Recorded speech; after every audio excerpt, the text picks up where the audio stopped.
Hello everyone and welcome back to Sew What If I Sew, or welcome if you're new. My name is Jess. This is my channel all about sewing, dressmaking and all things stitch related, and I have decided I cannot keep waiting for the right time to make a vlog because it's chaos around here.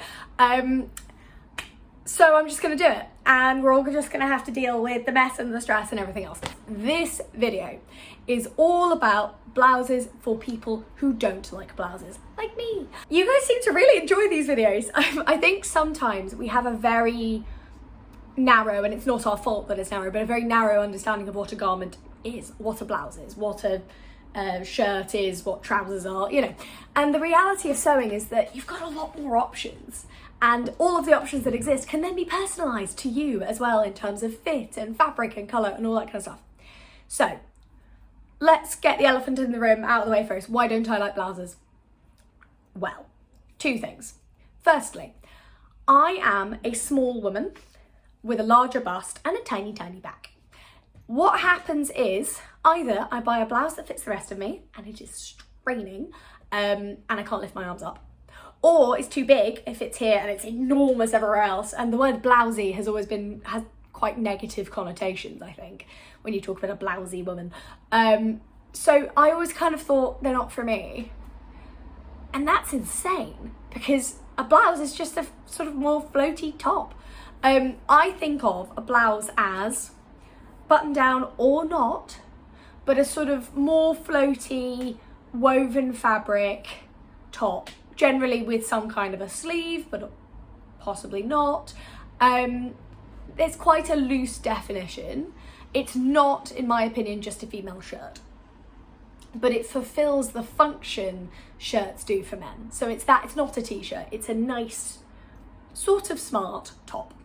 Yeah, again, generally with a rough construction around a shirt, so you might get button blouses like this one I'm working on here, which is the chemise Gordiano from Galette Paris. It is coming, it's just I've had to do something quite important sewing wise first that has a tighter deadline, so then we'll come back to this because I really want to start wearing this. So I don't like them because either they're poorly drafted and I can't lift my arms up and I feel very claustrophobic because it's all tight up here and then loose down there. They don't fit my boobs in them, or they do and I'm like drowning in a sea of fabric. And also shout out to podcast Sam, who talks about this a lot. I spent a lot of time being told blouses weren't flattering on me, that I needed something to come back in underneath, or I needed more shape. And as I've got older, I realised blouses are great. Blouses can be fantastic, but I still don't like a lot of the ones I see in the shops. So in this video, I'm going to run you through my top 6. I do have a top 6. There are a couple with buttons, there are a couple without, there is at least one sleeveless one, there are a range of necklines. So hopefully, if like me, the sort of traditional blouse that you're thinking of in your head does not work for you, hopefully something in here will. So stay tuned. Okay, this is going to be a really speedy vlog because I have 10 minutes till a meeting, so let's do it. Number 1 on the list is the blouse I actually made for Sew Yellow Ferendo this year, and I will also be making another one for the Sew April Blouse Challenge. Can't even say the word. Good, that's a good start. So that is the Size Me Sewing Serene shirt. Photo of me in my lovely yellow broderie anglaise one here. It is a fantastic pattern. I love, shout out for the way the bust darts are drafted. They start down by like your hip almost, or my waist for me, and they come diagonally up like that. And as a result, it creates a really nice boxy silhouette, but with enough boob room. And when I lift my arms, the rest of the blouse doesn't follow. I spent half the Sew Yellow Ferendo party, people going, what is that pattern? How does that work? And I was like, oh my God, look, if I raise my arms, nothing else moves. It's got a lovely sort of structured sleeve. Sam would know the name for that and I don't. It's got quite an open arm. The neckline and the sleeves are bias bound there. So it's nice and easy. Sorry if you can hear that. The windows are open because it is boiling today. And also one of my favourite things about it is it's got a covered button placket. So it's buttons all the way down, but then there's another layer of fabric covering the buttons, which I think gives a really nice sort of clean look. And it also means there's just that little bit more structural support, I think, to keep your buttons where they need to be. And if they are straining a little bit, you can't really see it because the fabric covers it. So big fan of the Serene. I was actually one of the testers for it back when it came out. I'm a huge fan of this. And I have to say, my first one I made in viscose, and I was like, oh, this is nice. I made my second one in broderie anglaise, much more structured. Cannot recommend a structured fabric more for the Serene shirt, because it really stands off the body in a really cool, structured, intentional way. So definitely recommend. Pattern number 2 is a favourite of mine. And again, this is for anyone who likes a slightly deeper neckline, but also wants to be able to move their body around and fit their boobs in a blouse. That is the, I'm going to show you another yellow one actually, the Made My Wardrobe Amaya shirt. It's one of the first blouse shirt patterns I ever made. It has no buttons. It's more like a sort of, if you're in a costume department, what you'd call like a peasant blouse. It has got the bias binding here that comes to 2 ties. It's got a very deep slit here rather than like, and you can wear it open or tied. It has a raglan sleeve, so it's one of the best fitting blouses I have for bust ever. I also love the little top stitching details and the sleeves as well. So they go to here and then they open into like a trumpet sleeve, I think that's what it's called. But it's fitted to there, and then there's a second piece, so you get the sort of floatiness. Great for work, terrible for doing the dishes in, so pick your outfit appropriately.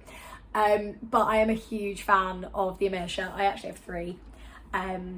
Do I have 3 or 4? No, I have 3. I have a red one, a yellow one, and a green one actually.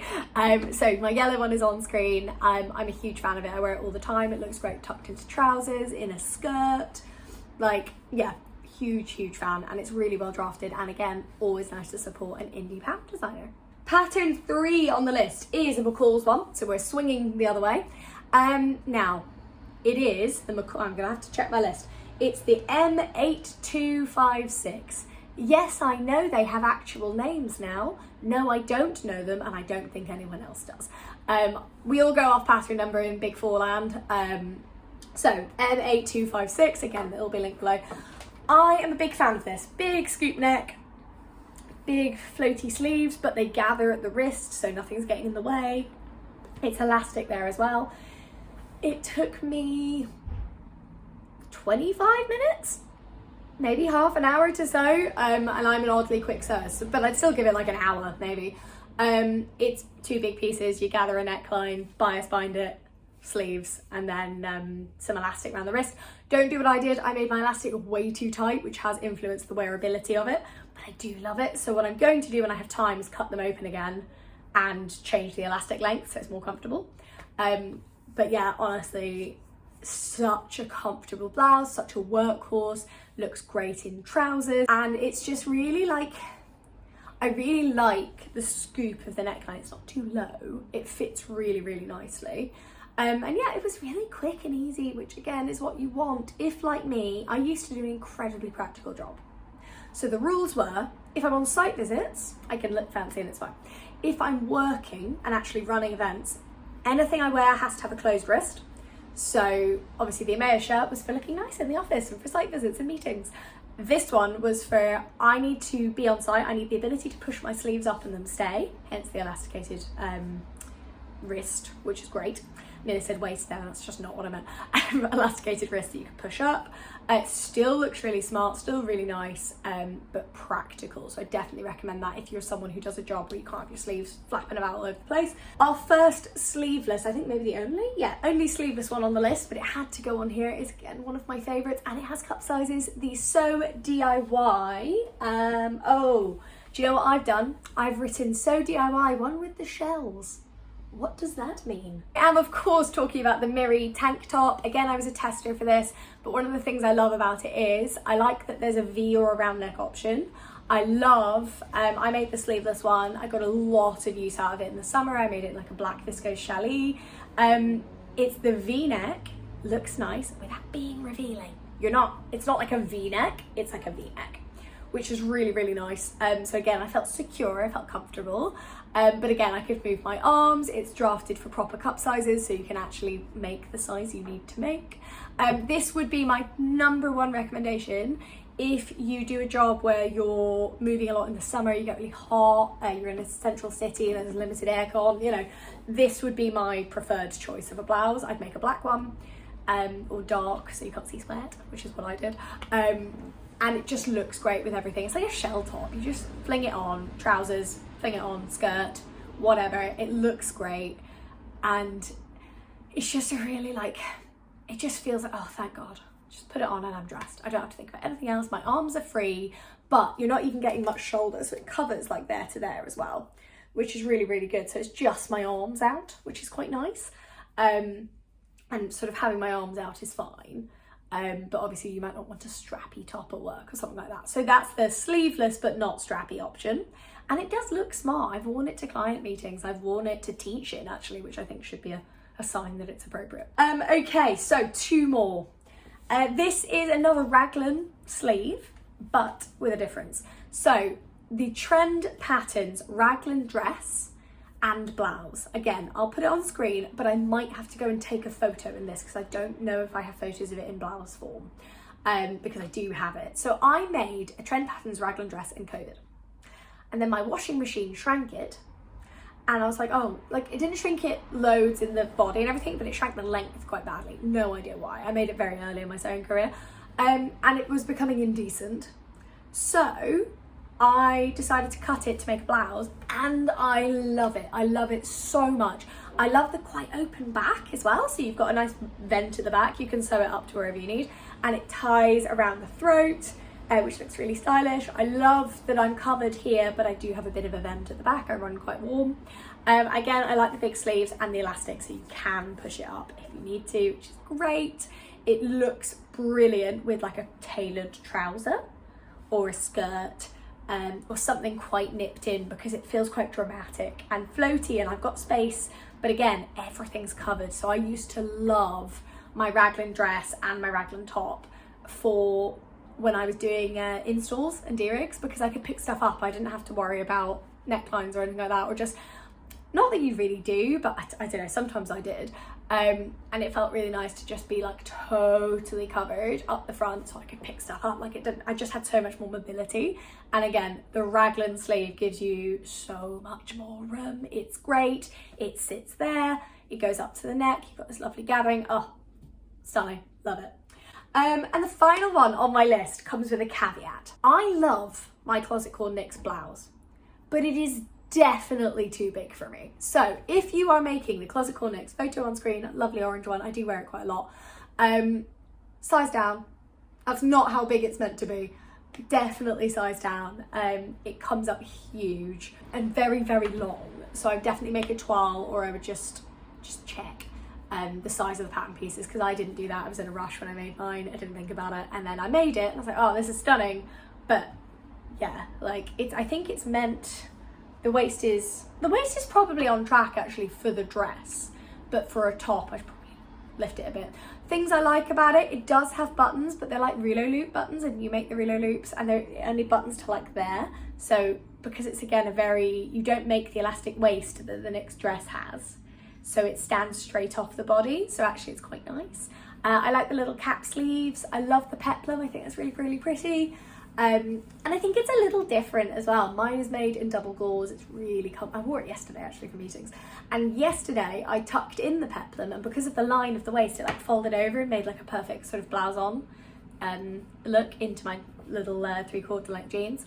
It looked really cute. So the NYX gets a mention because it is different. It does have that peplum. It does have a little bit of detail. If you're someone who wears a lot of quite plain trousers, the NYX blouse could be your friend. That could just be something fun, you know? And it's a little different. So those are my top 6 sort of blouse patterns. I am going to finish with a word on this. Now, everyone has favourite patterns. Everyone has patterns they love. Everyone has patterns they feel great in. So if the pattern you love is not on the list, no worries, let me know in the comments, because I always want to hear more. But what I do want to make sure is that we all use sewing as a way to create the clothes we want. I hated blouses, and I still kind of do hate a lot of blouses, because they made me feel really constricted. I hated that I couldn't reach forward and I couldn't reach back, and like I just hated how I felt in them. And then when I started sewing, I realized there are different sleeve options. You can make a different size in this bit to this bit. You can construct the sleeves just a bit differently if you want to. You can have elasticated bits, you can have bias binding. Like, there's so many options. And I was able to start creating tops that didn't make me feel uncomfortable. And I wouldn't say I'm 100% rehabbed on blouses, but I found at least 6 hopefully soon 7. I'm so excited to get this done, and then I will share all of my thoughts in a pattern review. But I found at least 6 patterns that make me feel great and that I really enjoy, and I hope you do too. So people who don't like blouses, here are some blouses for you. I hope you enjoy them. Thank you so much for watching. I am going to be back next week with hopefully a bomber jacket sew along, or at least the start of one. Would you mind that being in several parts? Let me know in the comments below if you wouldn't mind like a part 1, part 2 type scenario. So thank you all so much for watching. See you next time.